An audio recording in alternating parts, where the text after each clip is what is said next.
Nós estamos no nosso encontro 22, né? Já é uma estrada bem comprida que a gente está fazendo. Na realidade, a gente está vendo o hexagrama 14 hoje, né? E a gente já tinha visto, então, os trigramas, né? Tinha estudado um pouquinho os trigramas, e por isso, então, o 22, porque além, né, dos 14 que a gente viu, hexagramas, a gente antes tinha estudado os 8 trigramas. Bom, então hoje a gente vai ver este hexagrama, né, que ele é um pouquinho diferente, né, ele é quase como o contrário do último que a gente viu. Agora o fogo, em vez de estar aqui embaixo, né, como era o hexagrama anterior, ele está aqui em cima, né? Então, esse fogo que sempre é um fogo que está no céu agora, né? Então, ele lembra o fogo no céu, são dois movimentos ascendentes, novamente, né? Mas ele lembra, a imagem lembra o sol, né? O sol que está elevado, o sol que se eleva, né? E o sol que tem uma característica, né? Que é... o sol é a doação do sol, né? A capacidade de doar-se, de gerar energia para a vida aqui no planeta. Quem seríamos nós sem o sol, né? Mas o sol, sendo uma energia muito potente, né? Ele também pode nos causar mal, né? Se essa energia for muito forte. Então, se a gente estiver assim num lugar muito seco e tiver muito sol, a gente pode até correr risco de vida, né? Ou de morte, melhor dizendo, né? Então, o sol, ele é uma energia bruta, uma energia forte, né? Que se ela é bem utilizada, ela é extremamente benéfica, né? Então, este é um hexagrama que traz muito, é muito positivo, ele traz muita positividade na medida que bem vivenciado, bem utilizado, né? É uma energia muito potente que deve, de uma forma muito sutil, muito tranquila, desenvolver um caminho e traz muita fortuna, muita coisa boa, se ela for bem administrada, né? Depois, então, a gente vai ver mais alguns detalhes, né, sobre esse hexagrama, mas a gente vai, opa, aqui, vai ver um pouquinho da teoria geral do I Ching, como todas as vezes a gente vê, né, um pouquinho, vai lendo um pouquinho essa teoria, que ela é complexa, ela tem vários detalhes. Então, eu vou trazendo, antes de apresentar mais profundamente o hexagrama, eu vou trazendo para vocês alguns detalhes da teoria, né? Então, o fundamento do I Ching, né, é o Tao, que é essa união de energias que são complementares, né?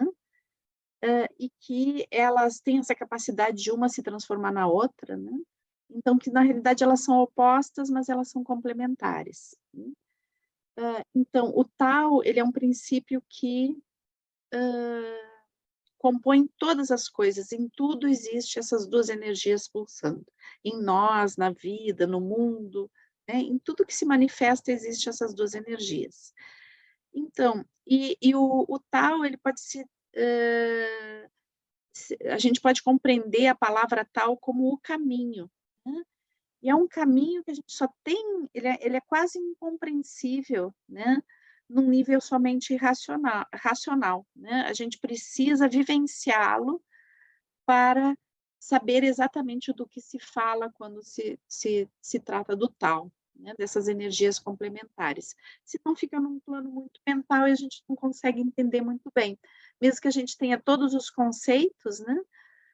Acaba que a gente não consegue ter uma compreensão profunda.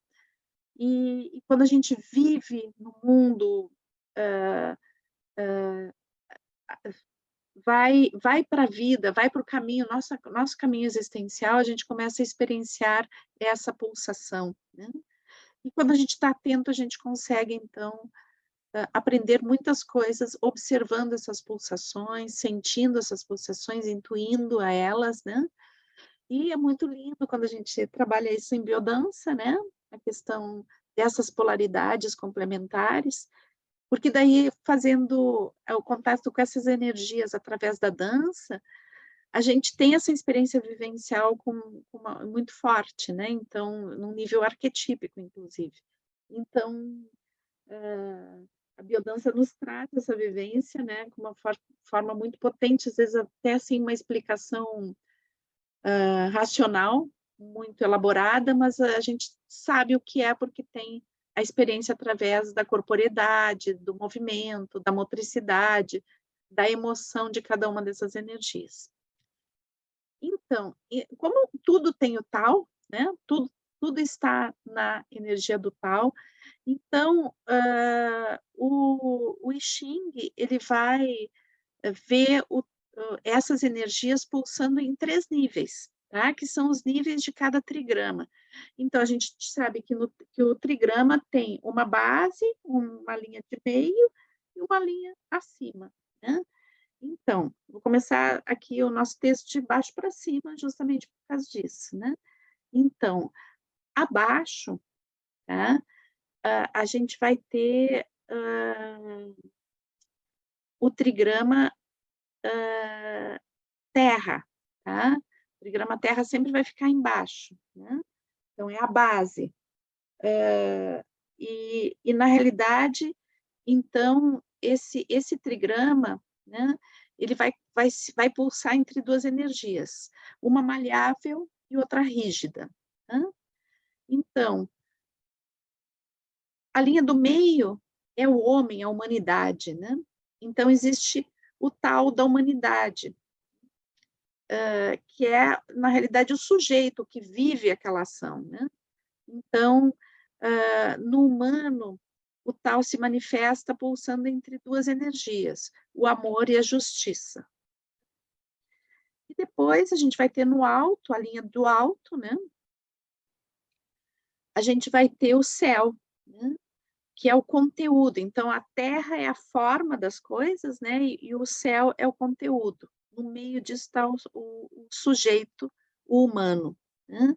Então, o céu pulsa entre o obscuro e o luminoso, tá? Então, aqui eu até botei, ficou luminoso, é luminoso, tá? Vou fazer uma correção aqui na escrita. Então, o céu vai pulsar entre o obscuro e a luminosidade. Então, e vai se corresponder à linha do alto.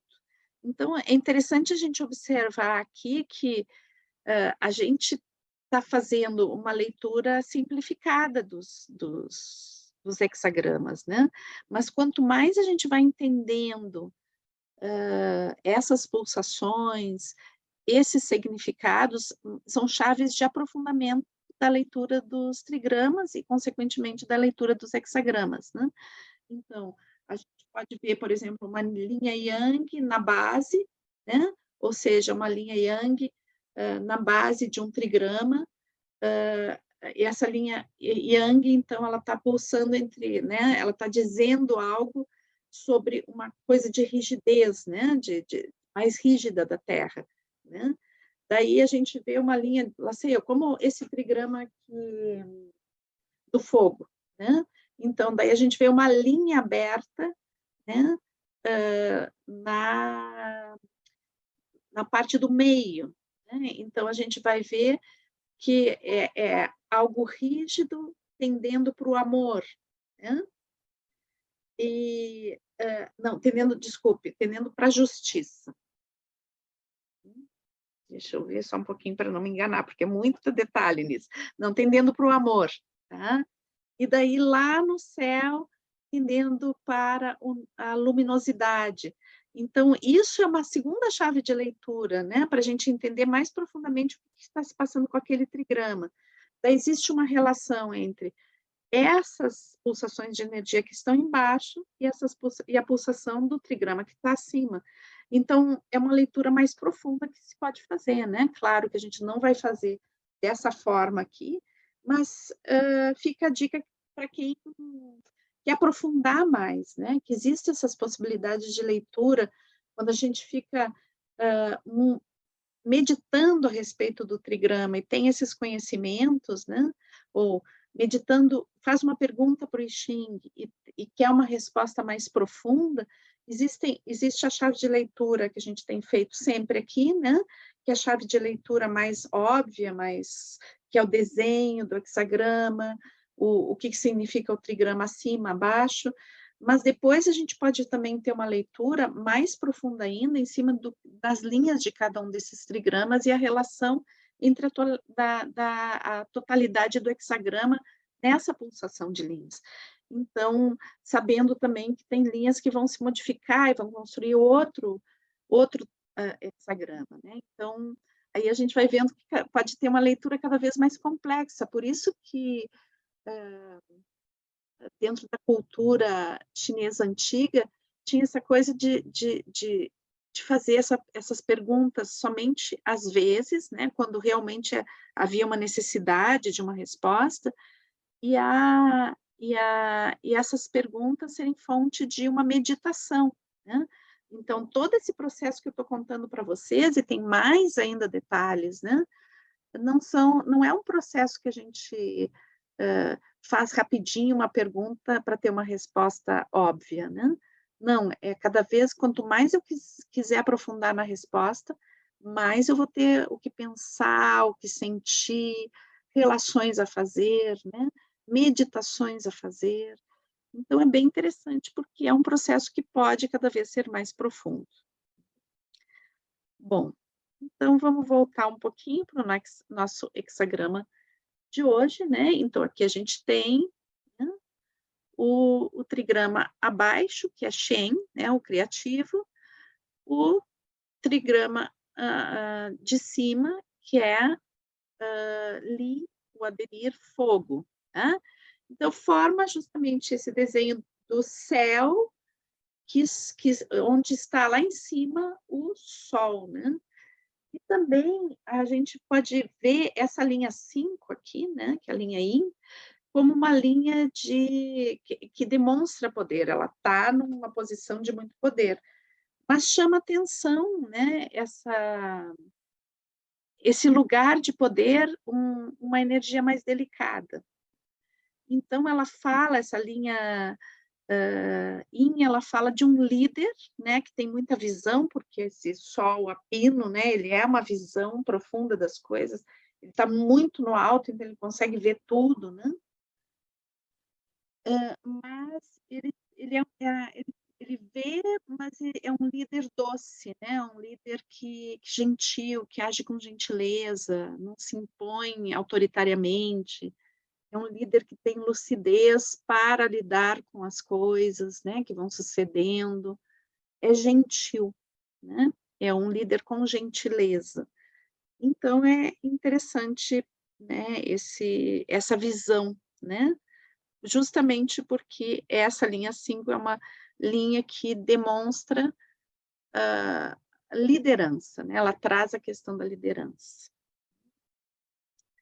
Então, e o nosso hexagrama é o 14, né? Como eu já tinha dito. O nome é Tayu.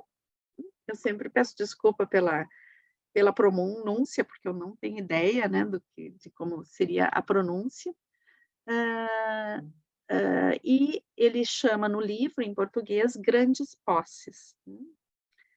Então, é o fogo que está no céu. Isso significa uma consciência elevada, o sol no ápice. E essa luminosidade, esse fogo aí em cima, ele representa capacidade de discernimento. É um líder que está numa posição elevada e que exerce a sua função com sabedoria, modéstia desinteressada, né? Então, significa que é um líder que não está a serviço dos seus próprios interesses, mas que está ali sabendo, né, qual a função de um líder, que é servir, né, servir a sua população. Então, ele não coloca a população a serviço de si, mas ele é capaz de, com lucidez, doçura, amável, se colocar a serviço, colocar a sua liderança a serviço da população. Vou tomar uma aguinha aqui, só um pouquinho. Então, essa força do sol, né, essa força do fogo do sol, é uma força muito, muito potente, né. Então ela, no caso desse hexagrama, ela significa, ela está sendo utilizada de uma forma benéfica, e ela traz lucidez, né. É uma força interna, a gente já tinha trabalhado um pouco a força interna no hexagrama hexagrama 13, né, e tinha essa coisa desse fogo que traz união e clareza, né.